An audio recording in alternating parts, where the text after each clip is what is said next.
Hello, and thank you for tuning in to our militarism series. My name is Jarvis Benson, and I'm on the policy team at the Cairo Center. I have a background in international studies, and I'm currently a PhD student in sociology at UNC Chapel Hill. During this series, we will sit down with various organizers and scholars and talk with them about the violent manifestations of U.S. militarism and where we can go from here. Today, we will talk to Guadalupe De La Cruz. Lupe is program manager at the American Friends Service Committee. She is also tri-chair for Florida Poor People's Campaign. During our talk, Lupe speaks on immigrant justice and domestic militarism against immigrants and farm workers.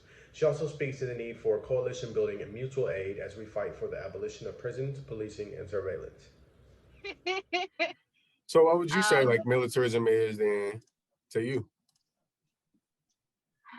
uh, so I definitely would say militarism, of course, is like a very heavy presence of military authority or even just authority in the sense of police, specific to Homestead, like ICE presence. So it's just a heavy presence or monitoring or control of community by police or authority presence.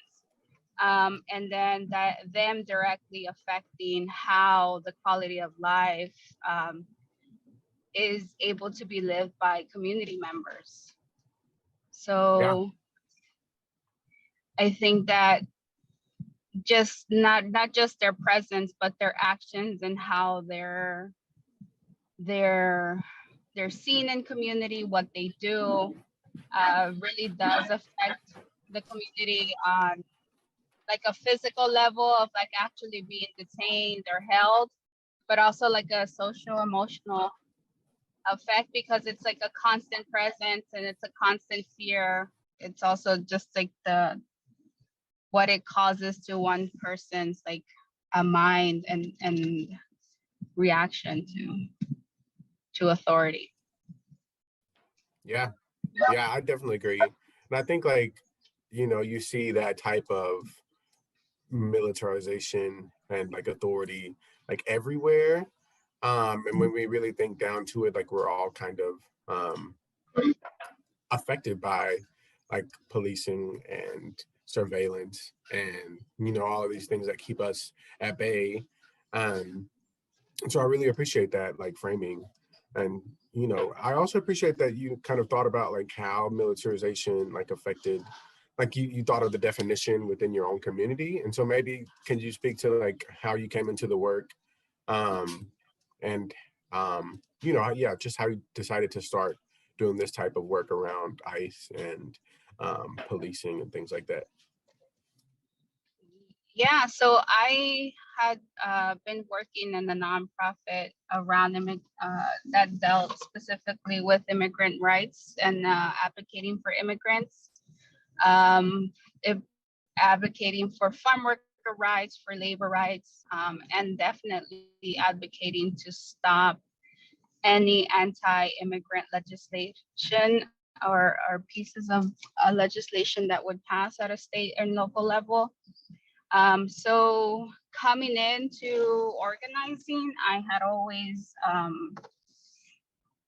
helped in I think some of the most basic things would be like educating folks on their rights as immigrants, as undocumented workers, educating folks on their rights on what to do should they come into contact with ICE, or should they be in a raid, or should they find themselves at a pickup point or a checkpoint, where here in Homestead we would see a lot of police doing license checks. And so that was the constant work. It was just constantly trying to find and locate folks that had been detained, that were picked up in workplaces, finding resources with lawyers to try to get them out, seeing if there was any type of legal solution that would help them get out, or even before, or if persons weren't detained, then connecting them with lawyers or helping people fill out paperwork to find some type of legal solution for themselves, whether it's petitioning for family members or having another family member petition for them. And so that was a lot of the bulk of the work. It was connecting family members, looking for family members, um, advocating and joining like local and state and national campaigns to stop deportations, to stop detention, um, to stop pickup points and checkpoints here locally. And I think when we started to really see the big crisis in Central and Latin America, in the border states of Mexico and Texas, where there was a big wave of unaccompanied minors that would come in, then we would start to help parents petition for their minors, their youth that were in detention centers all across the country.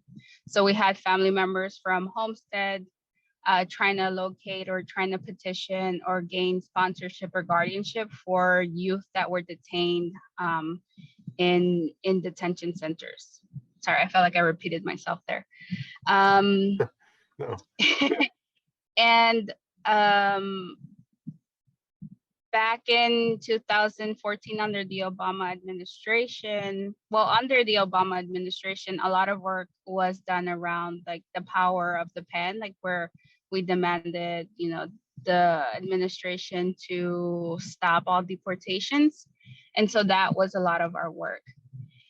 And given just Homestead's history, being an agricultural community, there just has always been a big flow of immigrant communities coming in, of migrant workers coming in. So that also made it to where there was just a heavy presence of ICE and CBP here in South Florida.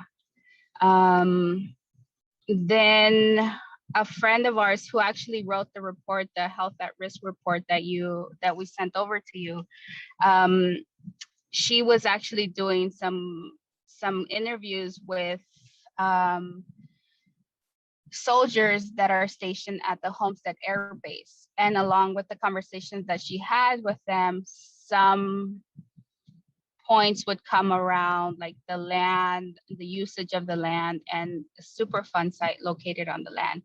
And so we started digging a little bit deeper into what exactly was around the land, because then the air base Cross has the Homestead Detention Center, and that one had been open in 2014, was as Job Court was closed and reopened under the Obama administration as a detention center.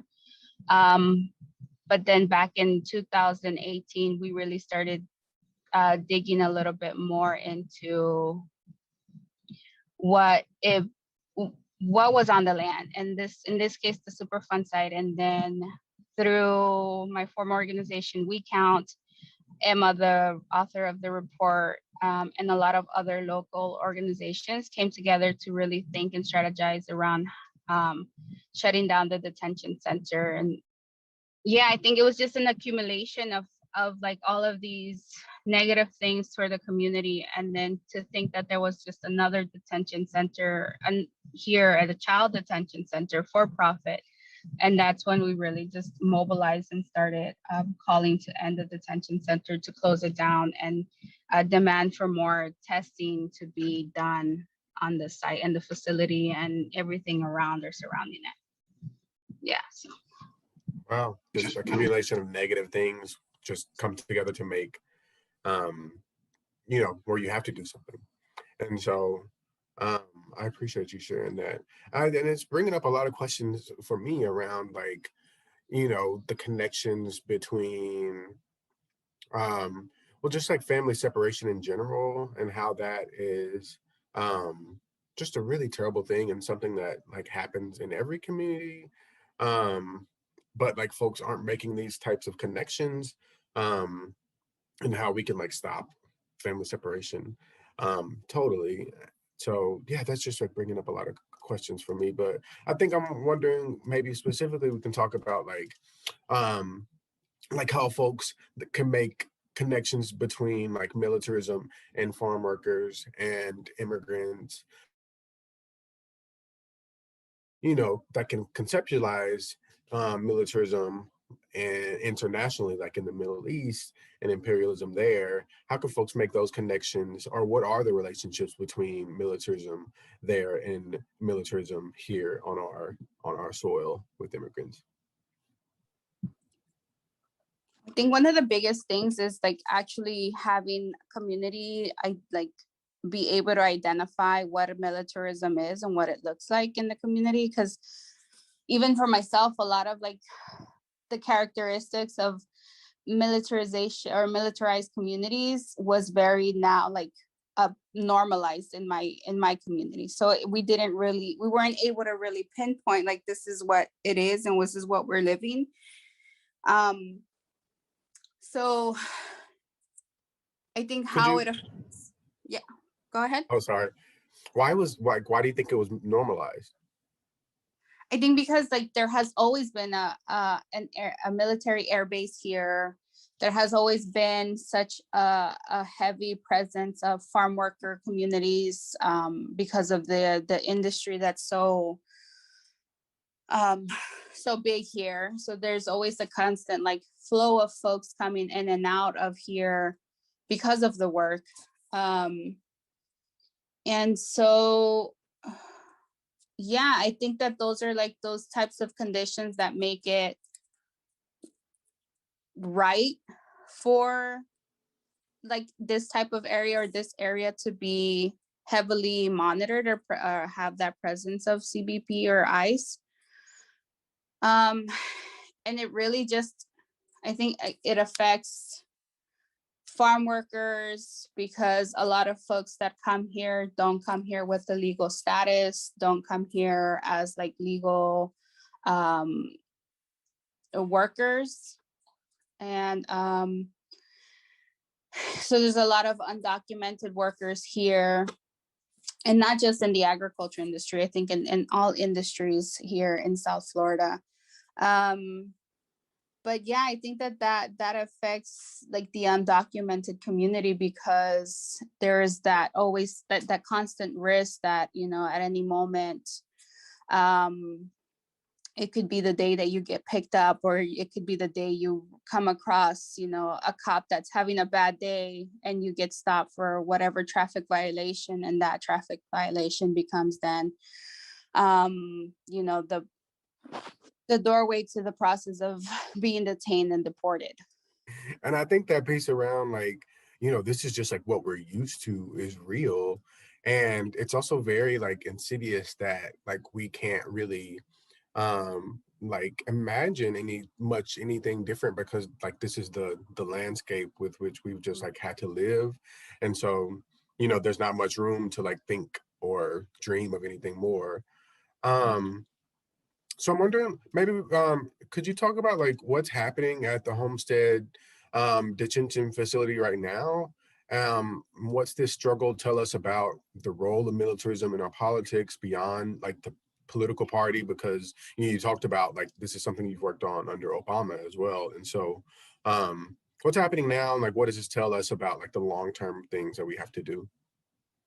So under the Obama administration, the detention center was open. And that was in a response to the influx or the high increase of unaccompanied minors that were coming in. But at that moment, we had not specifically been campaigning to shut it down. Under the new administration of Trump, we started to see like the zero tolerance policy that he was putting into place and implementing with the family separation at the border, where he was separating then their parents from the children, and parents were sent to one detention center and children were sent to a different facility. So that was what was going on then.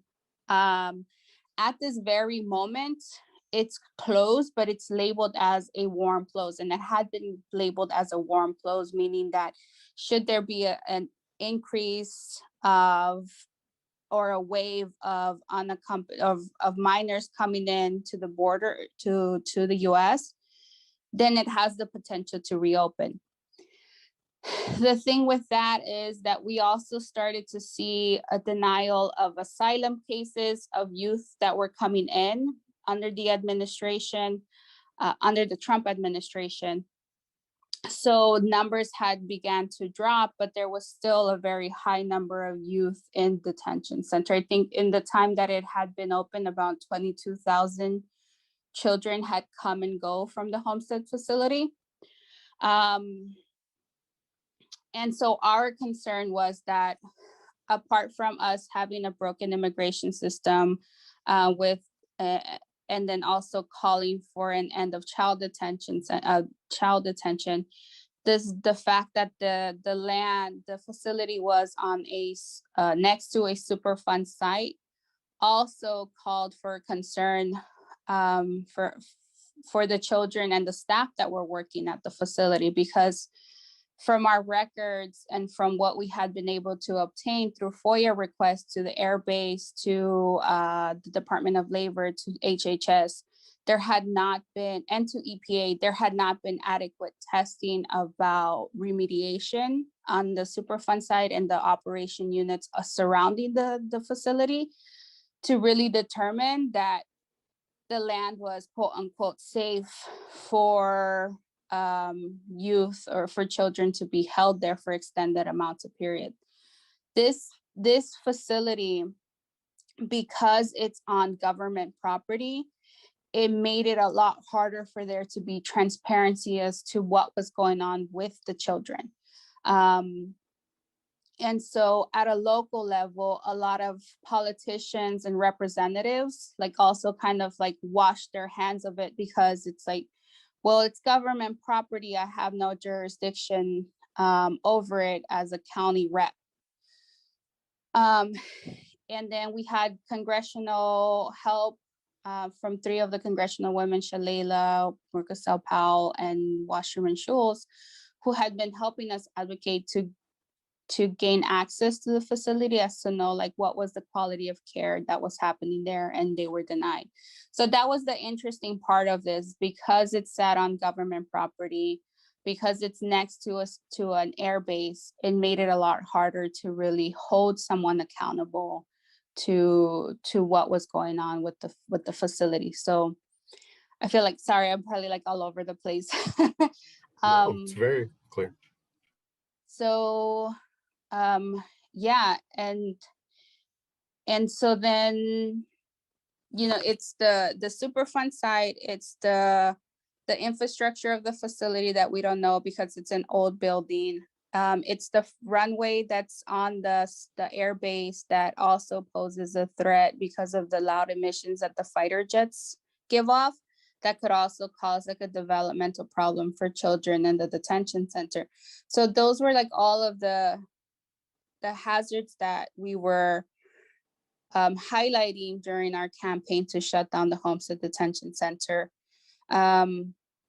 But then also, like, one of the unique things that we did do was, like, apart from advocating for this to shut down, like, we needed folks to remember, like, there was a lot more going on to the immigrant community. So we tried very much to connect a lot of the things that were happening with this this bill, SB 168, the anti-sanctuary bill that was passing, the separation of families, the long history of problems that Homestead had already been facing, and then this tying all of this into. So it was finding that intersection of immigrant rights violations and environmental problems that we were also facing. So that was just like finding that intersection and being very apparent about how we're advocating for the children there.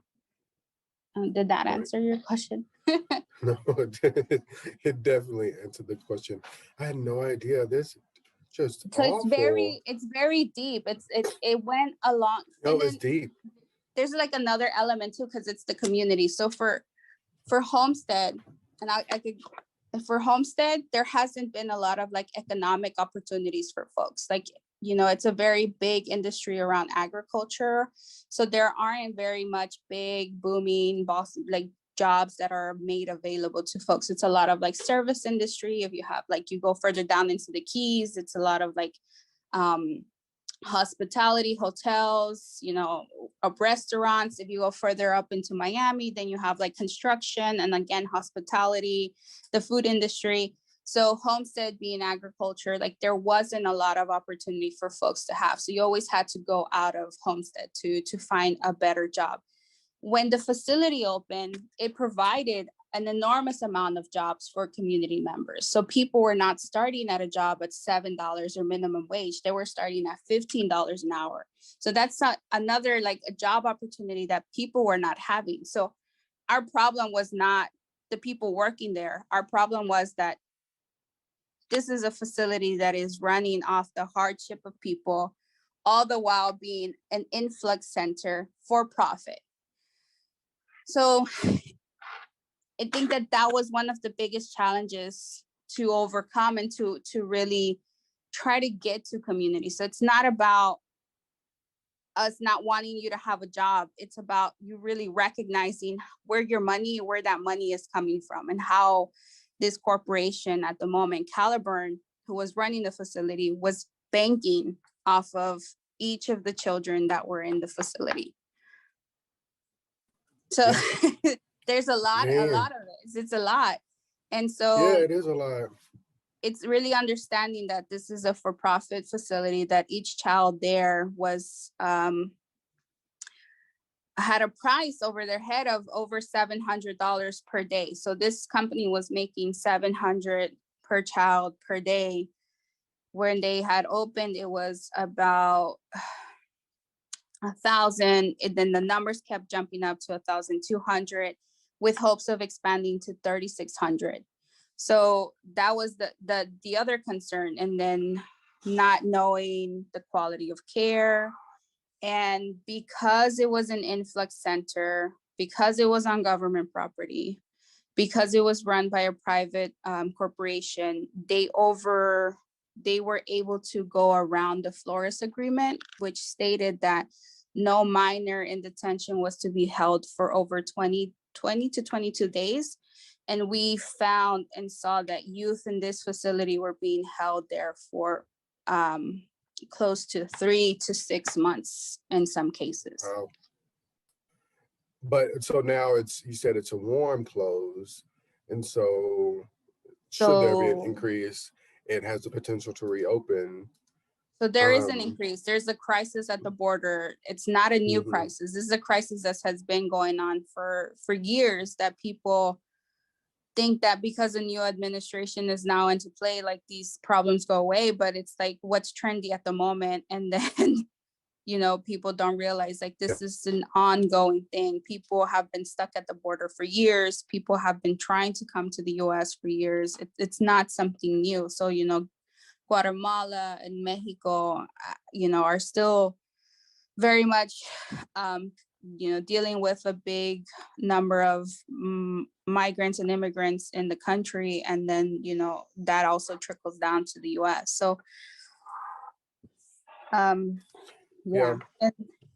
But it's, I think it's doubly insidious because, you know, a large amount of time, like the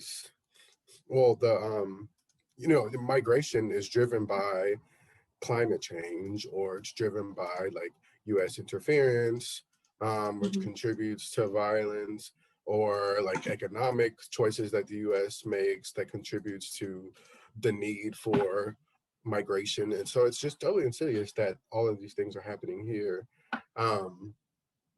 Maybe let's pivot to some of your just like analysis of all this, and maybe like thinking about like y'all named yourselves as an abolitionist organization, thinking through abolition. Like, why do you think that's important to you in your analysis of ending militarization?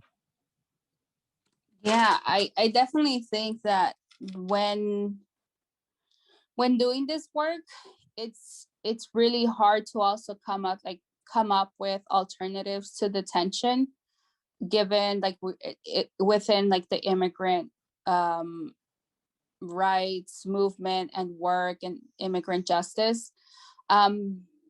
because we know that there is such an increase of, youth coming in and people being detained, but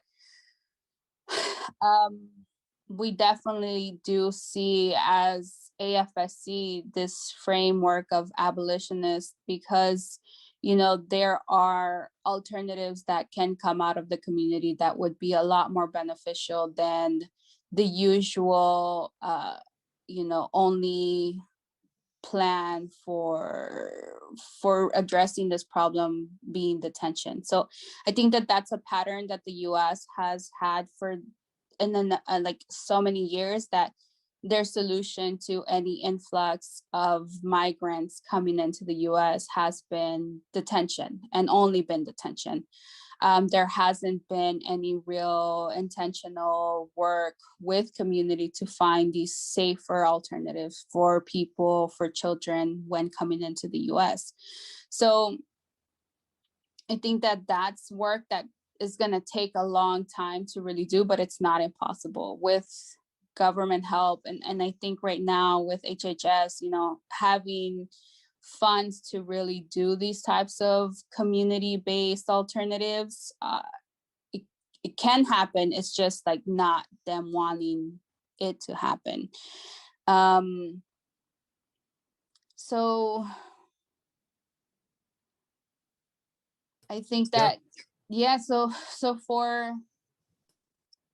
for us to really just call for an end of this, like we don't just say stop detention. We also say, like, you need to stop detaining folks, stop, causing further trauma that's going to have lifetime effects on these people.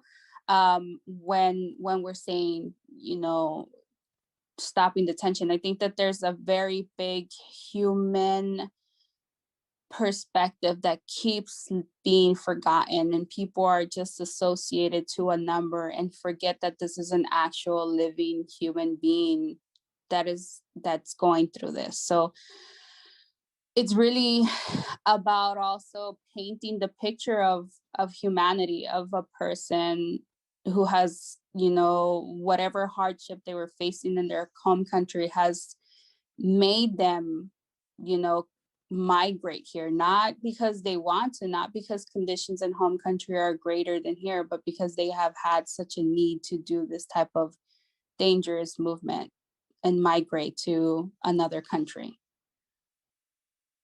Yeah, absolutely. And I think maybe that ties into my next question, which is around like mutual aid support, which have traditionally been like, networks outside of this like very violent state, solutions that, we've traditionally kind of led. And so, yeah, like maybe talk about like what mutual aid is to you and how that looks like in your support for undocumented folks and folks in your community. So I think mutual aid is how it said, it's helping one another. And I think that it's really figuring out what type of help is most beneficial for the community, and then relaying that type of resource or support to them. For us, working with an undocumented community, we have seen, like, for years that there's always been an exclusion. I think even during, like, just going into this pandemic, we've seen how, our government has been, so to say, MIA when we need support and help. We have had such an increase of farm workers, die because of COVID. And that goes into like really putting down regulations or implementations of like safe working places. So I think for years, workers have already been working under hazardous conditions, and now a pandemic, like there isn't that intention to really help folks. And then, access to healthcare has always been a problem, and how people have had to rely on like community clinics that provide service on scale. And then even like, I guess just going into the work that we did, we had been doing COVID drives in their farm worker housing camps, and yeah, just trying to make it a lot more easier for them to be able to come to it, just considering like there's just already so many challenges people are facing, like with like transportation. Some people live in rural excluded areas of South Florida. Language barriers, a lot of folks are coming here speaking their, you know, home Mayan indigenous languages. And then literacy as well. Some folks don't come here with a you know, nothing more higher than an elementary education. Yeah, so, and then just the constant fear of being undocumented and having a police presence or an authority presence when providing this work. So I think mutual aid is about also providing security and safety for folks that are coming out for whatever resource we're providing. Fundraising, that money goes right back to community and helping them, you know, meet their most basic needs, whether it's you know, covering cost of rent or bills or food and childcare. So I think that, you know, it's mutual aid is about really identifying what are the key issues people are facing, how can you address them, how you can allocate resources to that community that needs it, and then definitely providing a real big sense of security when giving out this help. Yeah, exactly. And I think that's like such a beautiful, I think you said it, like show of like humanity. Mm-hmm. Because it's all about connection. It's just all about the relationships that you build and have to sustain with one another. And so I think that, you know, what y'all are doing shows that we can do it, and we, you know, have the capacity to take care of each other. And so Yeah. thank you for sharing that. And I think that I think anyone right now or an organization that's doing mutual aid support, like these are community initiatives that are coming. These are organizations that are on the ground working with people that are doing these types of efforts to help and protect our community. And it's just it's already like it keeps showing how much our government and our authority, like our government isn't there providing those types of resources. Yep. When it's Not their at job to all. do it. It's their Yep. job to do it, and they're not the ones doing it. It's community doing it for one another. Yep. So maybe that can transition then to our next question, which is, what should we be asking of the administration right now? Like, what are the policy issues that we need this administration to act on? I think going out to end at like an international or a national level, I would definitely say like our immigration system, recognizing how broken it is and really investing time to fix all of these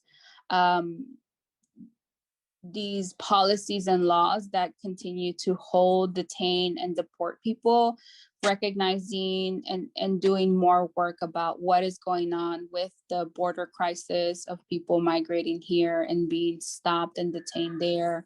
You know, to stop refusing asylum cases and denying asylum cases and really, you know, put effort into processing people with those types of asylum petitions or cases. I forget the other bill, the CDC 40 CD. Well, I would say definitely just expediting cases of the youth that are in detention, to really connecting them with their guardians and sponsors as soon as possible and getting them there. Then stop using toxic lands as detention or to place detention facilities or even any type of jails or prisons on. Then like at a local level, and it's something that could be replicated with any state, it's like really respect like the house moratoriums, like the rent moratoriums, like really provide resources for people to make their payments for rent, stop evictions, give people immediate, health care, or emergency health care during this time, uh, resources for food because we face a lot of food scarcity. Yeah, I feel like there's so many things, but those are some things that kind of pop out. So it's not just one thing. I think that Yeah. we're used to just like, if you work in immigration, you're only going to think about immigration, but it goes farther than that. It's like, you need to think about housing, healthcare, food, ecological. Climate, yeah. Yeah, climate. Yeah. So Okay, Lupe, well, I just have one more question. I really appreciate you for taking the time to talk to me today. Um, I'm wondering, like, what are you like hopeful for this year or moving forward? Like, and do you think there's a chance to break through some of these obstacles that we faced to a new moment? I know 2020 was a really watershed year for a lot of folks in terms of, what they think is possible. So what do you yeah. think, it'll take for us to break through? What are you hopeful for? Yeah, I think it's very valid, like saying how much 2020 has been rough for a lot of people on different aspects, recognizing how rough it is for a lot of folks. But I think in what I'm hopeful for this year, I think from an organizational perspective, is just like still being with community and still, even through all of the hardship of this pandemic, like we have still been able to keep contact with folks and still provide, mutual aid and still finding ways to continue to provide that work. And then with the homestead detention centers, like still being very vocal about it, still demanding more tests be done at the in and around the land. But definitely just like the work that we're doing with our Seeds of Resistance youth group, which is like youth advocating for other youth to stop detention and deportation and keep this facility from closing. So it's definitely just bringing in, youth to these spaces of conversation and developing them to be the next, future leaders. And definitely just taking time to have fun and have a space where youth can actually be youth, because that's something that, from working with youth previously, it's been such a challenge for that, because the youth that I have worked with who have migrated here have only come with the mentality of like they're having to work and send money and provide resources for home for family back in home country, and don't have the time to really be or enjoy being a youth or a teenager. And so like me now working with also developing more youth, just like providing that space for you to have fun. We're doing a lot of projects around artivism, so really incorporating like the youth message of like immigrant justice and social justice through art, because it's also just challenging for youth to talk. So through art, it's just very powerful to do that. So I think I'm very hopeful for that, just working with youth, developing youth, providing safe spaces for youth to be youth, to enjoy time with other youth, and for them to be advocates for other youth. And art, that's what I'm hopeful for this as my work continues. Artivism. I love it. I Mm-hmm. do love it. And the youth, that's right. I'm glad you brought that up, because they are, the folks that are going to have to continue this fight. Mm-hmm. And yeah, well, thank you, Lupe. I really appreciate you. You came in and dropped the mic the whole time. So I appreciate it so much.